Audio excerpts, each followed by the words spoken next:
E aí, já pensou em ganhar muito dinheiro com um canal de corte igual esse daqui que você está assistindo? No primeiro link da descrição temos um aulão para você que quer começar um canal de cortes e faturar muito aqui na internet. Também teremos planilhas que irão te ajudar na hora de organizar a produção do seu canal. Tá esperando o quê?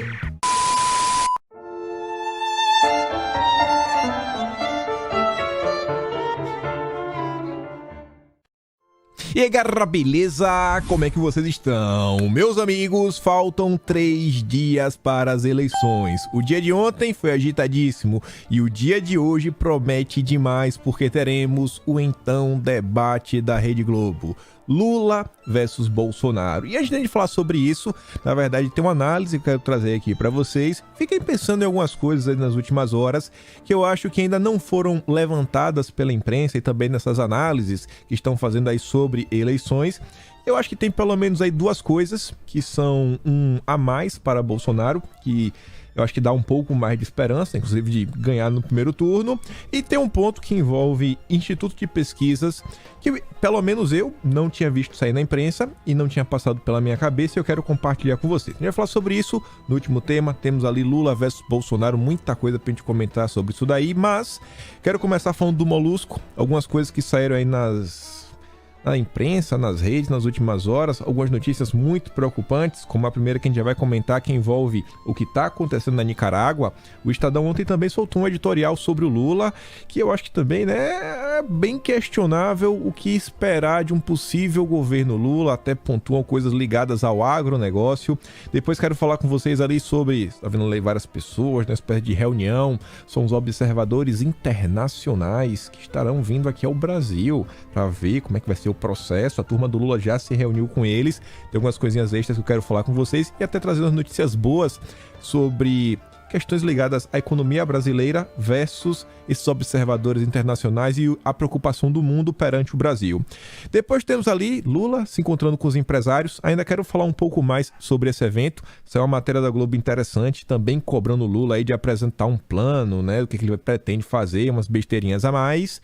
E mais algumas coisinhas extras, né, de alguns apoios que Bolsonaro veio recebendo, né, ao longo do dia de ontem, né? Mas vamos começar, que é para dar tempo de falar sobre tudo. E vejam só. Folha de São Paulo, chamando um ditador de ditador, o que é uma surpresa. Ditador da Nicarágua chama a Igreja Católica de ditadura perfeita. Esse daqui é o amigo do Lula, o Daniel Ortega. E você vê que o Lula segue calado sobre tudo que está acontecendo. Aí tá lá, ó. Tudo na igreja é imposto. É uma ditadura perfeita, uma tirania perfeita. Quem elege os padres, os bispos? Quem elege o papa? Com quantos votos de quem? Disse o ditador em seu discurso. Se querem ser democráticos, que comecem a eleger o papa, os cardeais, os bispos, com o voto de todos os católicos. O amigo do Lula agora quer falar como é que a igreja funciona. Ortega voltou a rotular religiosos de assassinos e golpistas pelo apoio que supostamente foi dado a partir dos templos a protestos da oposição em 2018. E agora, olha que interessante. Segunda-feira, trouxemos aí um recorte do comício do Lula na Portela, onde o Lula fala que os pastores que apoiam Bolsonaro não podem ser pastores. Qual a diferença da fala do Lula da fala do Ortega? Porque pro Ortega, os padres que estão contra ele, os líderes religiosos que estão contra eles, são golpistas, assassinos, porque eles apoiam os protestos, eles apoiam a oposição. O Lula no Brasil falou que eles não podem ser pastores. Apoia Bolsonaro? Não pode ser pastor. Manifestantes saíram das igrejas, nem todos armados, para lançar ataques contra as delegacias. Você imaginou como é que a esquerda vai tratar? Você deve ter visto também algumas decisões judiciais que envolvem a esquerda brasileira e igrejas. Mas vamos continuar. Ortega não tem exatamente as melhores credenciais para exigir democracia. O político está no poder de forma ininterrupta desde 2007, vencendo eleições de fachada. Nos 6 meses anteriores à última votação, em novembro passado, o regime prendeu, sob acusações de lavagem de dinheiro e traição à pátria, 7 candidatos opositores. Nos últimos anos, Ortega cancelou o registro dos 2 principais blocos de oposição, passando a dominar o legislativo, e nomeou 9 juízes da Suprema Corte, viabilizando a aprovação de leis que estendem prisões preventivas e o alcance das acusações de traição. E aqui a turma que apoia o Lula, a turma que inclusive o PT celebrou a vitória, né? A vitória, entre aspas, das eleições que vocês estão vendo como é que foi a eleição na Nicarágua. Então, temos aqui mais um esqueleto no armário do PT, que até agora não foi explicado. A imprensa não vai cobrar. Eu até fiquei surpreso com essa matéria da Folha de São Paulo. Aí veja só a notícia sobre os aliados do Lula também. O sistema de energia em Cuba acabou de entrar em colapso. Neste momento, o país inteiro está sem eletricidade. Aí vamos culpar quem? Os embargos americanos? Culpa dos Estados Unidos até hoje. Eles passaram mais de 60 anos. A culpa continua sendo dos americanos. Cuba é bom, dizem os vermelhinhos. Aí veja só. Bolsonaro é um porco fascista convicto, diz Roger Waters. Sabe quem é esse cara? Ex-vocalista aí do Pink Floyd. A Folha de São Paulo diz, ex-Pink Floyd convoca a comunidade internacional a defender a democracia no Brasil. Fala sobre conflito na Ucrânia e critica roqueiros que se tornam conservadores. Uma entrevista exclusiva para a Folha de São Paulo. A Mônica Bergamo fez questão de divulgar. O que tem para falar sobre isso está resumido em 2 linhas. 2 linhas. Macron é uma vergonha, diz Driguinho, vocalista do grupo de forró Mandioca com Mel. Mesma coisa. Vocês já viram alguma matéria na imprensa internacional falando que o vocalista de um grupo de forró brasileiro está se queixando, que o Zezé de Camargo está chateado, Gustavo Lima, não sei, algum funkeiro, o Emicida? Não. Mas no Brasil, para a turma da imprensa, para a turma da Folha de São Paulo, para a turma do Lula, qualquer apoio internacional presta, né? Por quê? Porque ele é um ex-vocalista, ele é um músico. Nossa, ele sabe tudo do Brasil. Ele sabe tudo de Bolsonaro. Esse cara não deve nem saber onde é o Rio de Janeiro. Vai perguntar assim, aponta aqui no mapa onde é o Rio de Janeiro, aponta onde é São Paulo, aponta de Amazônia. Mas tá aí. Folha de São Paulo pisou no acelerador para ver se elege o Lula a todo custo. E para minha surpresa, o Estadão ontem soltou aquele velho editorial onde eles criticam Lula e também batem em Bolsonaro, falando o seguinte: o candidato petista se apresenta como redentor da democracia, mas nessa democracia não cabem os brasileiros do campo que não votam nele, pois os considera ou ignorantes ou reacionários. O Lula não aceita a existência de quem faz oposição para ele. E veja só, 5 parágrafos. Há muitas razões para que o país se preocupe com a eventual volta do Lula ao poder. Sim, inúmeras. Acho que não dá nem para listar.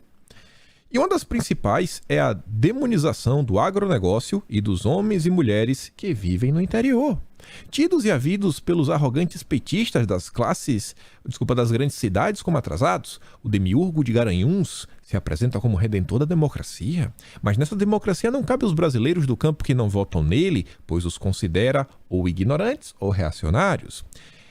É isso um estadista? É nesse homem que, segundo indicam as pesquisas, a maioria dos eleitores pretende depositar a esperança de que venha a ser o presidente de todos os brasileiros? Alguém capaz de pacificar e unir o país após 4 anos desse pesadelo bolsonarista? O Estadão tem que falar, né? Não, o Brasil, né? O Lula vai conseguir, esse homem. Mas a gente tá aí, né? Com o pesadelo bolsonarista. Tem alguma coisa aqui? Ah, tá, isso aqui, ó.